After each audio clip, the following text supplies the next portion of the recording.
Anderson Daronco não será afastado. O modus operandi da CBF e da Comissão de Arbitragem não é de afastamento aos árbitros que têm mais atuações no Campeonato Brasileiro, e sim de proteção a eles. E eu vou te explicar o que eu estou querendo dizer com isso. A gente viu que Anderson Daronco teve uma arbitragem polêmica na partida entre Corinthians e Santos, algo que, na minha opinião, vai além daquilo que ele fez na marcação do pênalti, que para mim não é o único problema. E, na verdade, eu nem sei se eu tenho uma clareza muito grande que não foi pênalti. Mas a arbitragem dele por si só é uma tragédia. A gente viu que ele marcou um impedimento por conta própria a 15 metros do lance, sendo que o bandeirinha não tinha marcado. Mas eu parto do ponto de Wilton Pereira Sampaio, que faz um dos anos mais trágicos da sua carreira. Vamos lá, qual que é o protocolo CBF e Comissão de Arbitragem com árbitros que vão mal no Campeonato Brasileiro Série A? Exemplo do Wilton, não deu esse pênalti escandaloso contra o Corinthians para o Grêmio na Neoquímica Arena. Foi anunciado que o Wilton tinha sido afastado e que não apitaria por um tempo os jogos de Série A. Sabe o que aconteceu? Semanas depois, ele já estava apitando um jogo de Série B importante, e 2 semanas depois, ele estava apitando um jogo decisivo de Série C,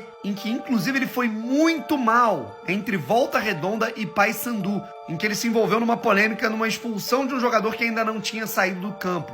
Sabe o que aconteceu? 3 semanas depois, o Wilton estava apitando Série A de novo e prejudicou o Fluminense numa partida em que ele não expulsou um jogador do Red Bull Bragantino. No último fim de semana, foi premiado, apitando um dos jogos mais importantes da rodada entre Botafogo e Cuiabá, com polêmica num gol não anulado. E adivinha? Tá aí, vai apitar o próximo jogo entre Cruzeiro e São Paulo pela 31ª rodada do Campeonato Brasileiro. Daronco pode até não ser escalado para as próximas rodadas do Campeonato Brasileiro, mas daqui a pouco ele vai estar apitando um jogo de Série B importante, vai prejudicar uma equipe de Série B, e daqui 2 semaninhas, ou até menos, ele está apitando um jogo importante de Série A novamente e colocando em risco, mais uma vez, o trabalho de outras pessoas. Ou seja, na CBF não tem punição, não tem afastamento.